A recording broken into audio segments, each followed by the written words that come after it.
Bonsoir à tous, j'espère que vous allez bien. La vidéo de la semaine est assez particulière car j'ai décidé de parler de cas de disparition dans des lieux bien précis. Je ferai très certainement d'autres vidéos de ce type au moins une fois par mois, donc si ce type de contenu vous plaît, faites-le moi savoir et n'hésitez pas à vous abonner à la chaîne. J'ai aussi un petit message à transmettre mais ce sera en fin de vidéo qui n'a aucun rapport avec le contenu, donc sans plus attendre, je vous laisse avec ces histoires de disparition. Ils disparaissent à l'hôpital. La disparition de Mathieu Bernard. Mathieu a 27 ans, le jour de sa disparition, le 2 juin 2000. Il quitte, sans autorisation, le service psychiatrique de l'hôpital de Bayonne, en Pyrénées-Atlantiques. Il mesure 1m65, a les cheveux bruns, et portait au moment de sa disparition un pyjama bicolore bleu marine et bleu ciel. Il a comme caractéristique une cicatrice sur le côté droit du front et une trace d'appendicectomie. Enlèvement, crime, suicide ou disparition volontaire, nul ne le sait. Je n'ai pas trouvé d'autres éléments sur la disparition de Mathieu Bernard. La disparition de José Alberto Barrias dos Santos. José Alberto Barrias dos Santos avait 57 ans lors de sa disparition. Il est admis le soir du samedi 30 septembre 2017 aux urgences du pôle de santé de Villeneuvois dans le Lot-et-Garonne. Le mercredi 4 octobre 2017, il sort fumer avec son voisin de chambre, sans ses papiers ni clé d'appartement, vêtu d'un simple jean et d'un t-shirt avec des chaussons. À 13h30, les caméras de vidéosurveillance perdent sa trace. On ne retrouva son corps que 4 jours plus tard, soit le dimanche 8 octobre 2017, dans un champ à proximité du centre hospitalier longeant le Lot. Aucune trace de coup n'a été révélée sur son corps, mais une autopsie a été pratiquée et c'est malheureusement les seules informations que j'ai pu récolter sur la mort de José Alberto Barrias dos Santos. La disparition et la mort de Marie-Pascale Sidol. Marie-Pascale Sidol avait 54 ans lors de sa disparition. Elle vit dans le village de Roquemaure, non loin de la grande ville d'Avignon, où elle est agent de service hospitalier dans l'hôpital de la ville. Elle disparaît le dimanche 14 avril 2019, juste avant de prendre son service à 7h du matin. Je vais rentrer dans les détails de la chronologie des faits. Donc, ce matin-là, il est aux alentours de 6h30, et Marie-Pascale sera identifiée par les caméras de vidéosurveillance du parking de l'hôpital à l'entrée. Elle cherche une place de parking où se garer parce que sa place de parking habituelle est déjà prise. À ce moment-là, sa voiture sort du champ des caméras de vidéo de surveillance et quelques instants plus tard, quelqu'un dans l'hôpital va entendre un cri, une phrase qui sera indicible, mais par contre, il sera sûr et certain, c'était un homme qui parle. On est maintenant aux alentours de 7h05 du matin et la Renault Twingo blanche de Marie-Pascale ressort du parking. Mais cette fois-ci, Marie-Pascale est sur le côté passager. Elle semble un petit peu effrayée et il y a quelqu'un au volant. C'est un homme qui a pris soin de baisser le pare-soleil pour ne pas être identifié par les caméras. Elle semble apeurée, mais ne semble pas être sous la menace d'une arme et se laisse conduire. Son téléphone borne à 15 km de la ville, puis est éteint à 7h30 à Pugeot, chemin des Falaises. Et le lendemain, sa voiture est retrouvée brûlée dans l'ancien chemin du bac de Ramatuelle, quartier Montclar, dans un quartier résidentiel. Et il n'y a plus de traces de Marie-Pascale Sidol. Cela fait maintenant 1 an et 9 mois que l'affaire n'avance pas. Marie-Pascale Sidol est toujours disparue. Nous sommes en janvier 2021 et un chasseur va découvrir un tas d'ossements, un mélange d'os animaux et humains dans une garrigue tout proche du village d'Aramon dans le Gard. Une expertise ADN sera demandée pour les restes humains et on déterminera en juin 2021 qu'il s'agit bien des restes du corps de Marie-Pascale Sidol.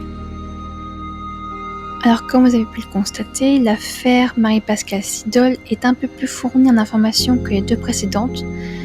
C'est aussi pour ça que je l'ai mis en dernier et aussi parce que j'ai fait un lien avec une autre affaire de disparition qui date de 10 ans en arrière. C'est la disparition de Coralie Moussu qui survient le 6 novembre 2009 en fin de matinée autour de 11h, 11h30.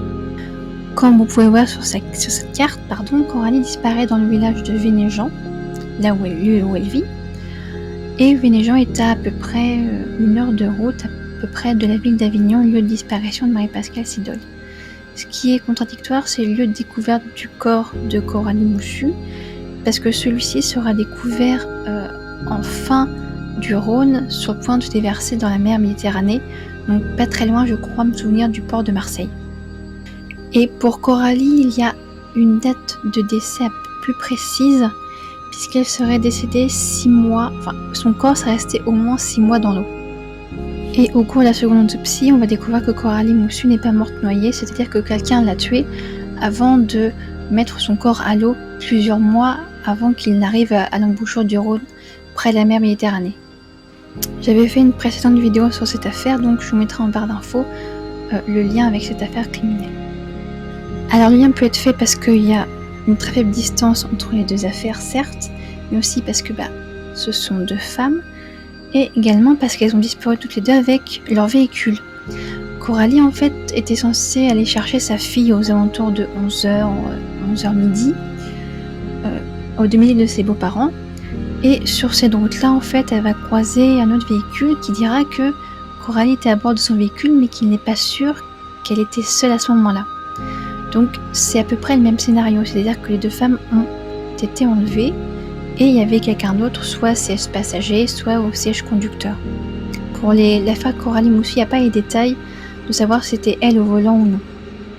Donc le scénario est un petit peu le même, après à dire si c'est la même personne qui a tué 2 femmes dans un intervalle de 10 ans, c'est peut-être un petit peu gros, mais j'ai voulu souligner le fait qu'il y avait quand même des ressemblances. Après ça ne veut pas dire, comme je l'ai dit précédemment, que c'est la même personne qui a commis le crime. On a peut-être kidnappé Marie-Pascale pour d'autres raisons. Et aussi la question, je me suis posée, c'est comment la personne a pu rentrer dans le parking sans se faire voir. Mais quand j'ai vu les photos de Google Maps, je me suis dit, comme c'était juste entouré de forêt, etc., la personne a pu très simplement y aller à pied et attendre qu'un véhicule arrive. Même si c'était, à mon sens, super dangereux pour cette personne d'enlever quelqu'un sur un parking d'hôpital où il y aurait pu avoir n'importe qui soit pouvait rentrer, soit pouvait sortir de l'hôpital, et donc cette personne aurait pu être vue. Ou alors elle s'est très très bien cachée.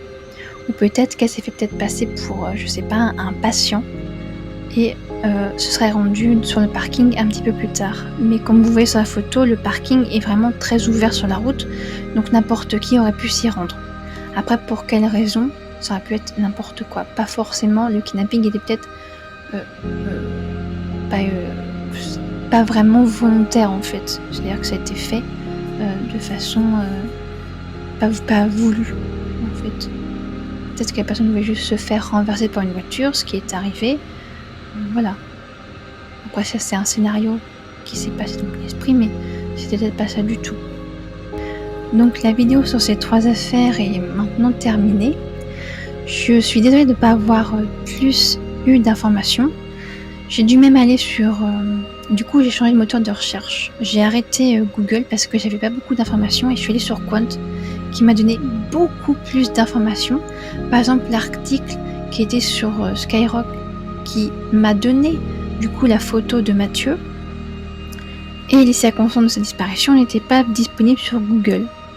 Donc je vais maintenant choisir Quant pour tout faire, hormis peut-être la vision satellite, parce que sur leur logiciel Map, ils n'ont pas la vision satellite encore. Et pour l'affaire Marie-Pascale Sidol, sa famille a fait une page Facebook dédiée à Marie-Pascale. Donc je vous la mets en barre d'infos si vous voulez soutenir la famille dans leur recherche de la vérité, et si même vous avez peut-être des indices. Par exemple sur la Twingo blanche et Marie-Pascale, si vous êtes dans le coin et que vous l'avez vue par exemple. Ça date pas de trop longtemps, donc peut-être que les souvenirs sont encore là.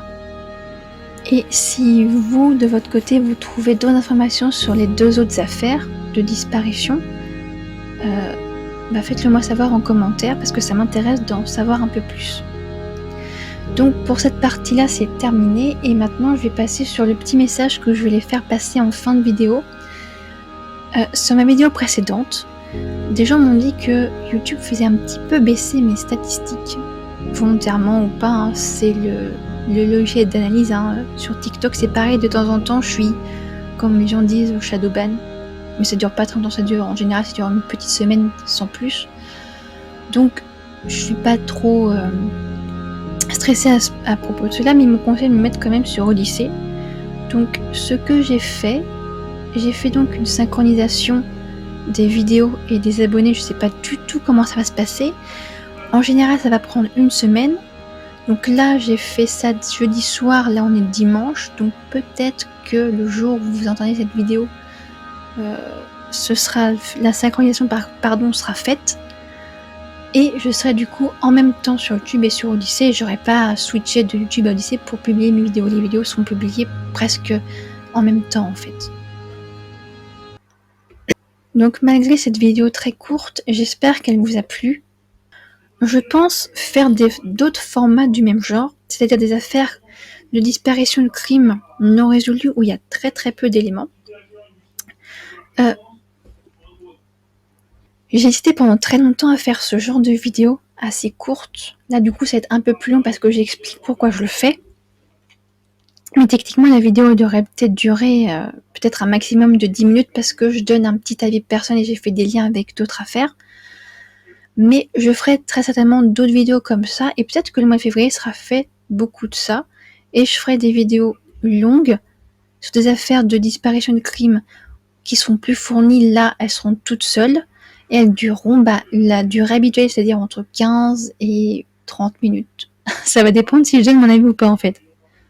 Donc, si ce contenu vous a plu, faites-le moi savoir en commentaire, mettez-moi un petit pouce bleu, partagez si vous en avez envie aussi, et abonnez-vous à la chaîne si vous voulez suivre mes contenus, l'ensemble de mes vidéos, parce que les affaires que je traite en général sont soit un petit peu passées dans l'oubli, ou alors elles ont été très très peu fournies par les journalistes, pour diverses raisons.